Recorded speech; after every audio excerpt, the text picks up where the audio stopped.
Le décret portant réglementation des transports particuliers de personnes, est-ce le décret de la discorde? Ce n'est pas tout à fait faux au regard des débats qu'il a soulevés ces jours-ci. Et ce ne sont pas les opérateurs des taxis Yango avec leur célèbre Suzuki Alto qui diront le contraire. Un débat dans lequel Issa Badini s'est invité. Vous l'aurez compris, vous l'aurez imaginé, c'est l'heure de la chronique de Business 24 avec Issa Badini.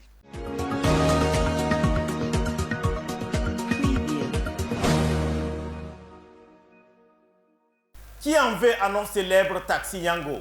Ces VTC qui font partie désormais des meubles des Abidjanais. Visiblement, personne, même pas le ministre des Transports.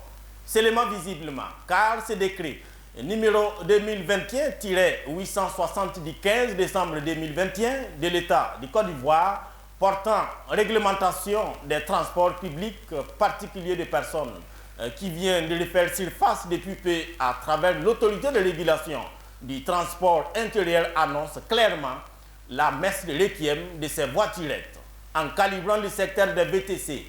Désormais, pour des véhicules dont la puissance du moteur est supérieure ou égale à 114 chevaux, c'est clair que ce ne sera pas la fête dans les cas des opérateurs de VTC.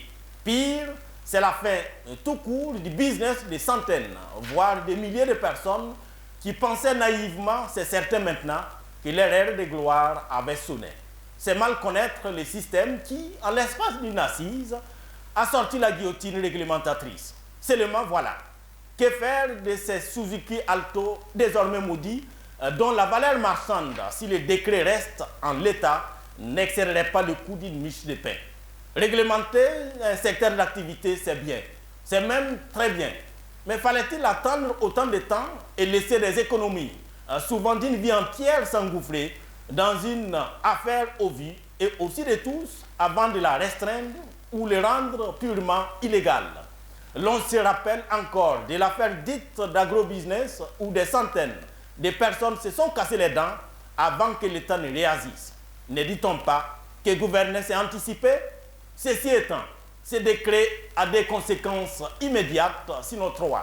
La première, elle éloigne les VTC de ses vrais propriétaires, les paysans dont parfois le chiffre d'affaires ne dépasse pas le prix unitaire du VTC marque Suzuki Alto, 5 millions de francs CFA, au profit de ceux qui ont déjà les poches pleines à déchirer.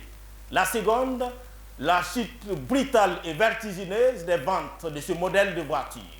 La troisième conséquence, et non des moindres, sera la joie démesurée des opérateurs de taxi-compteurs et qui ont tant prié, gêné et consulté les marabouts et autres pasteurs dans l'espoir de voir les Yango rayés de la surface de la terre.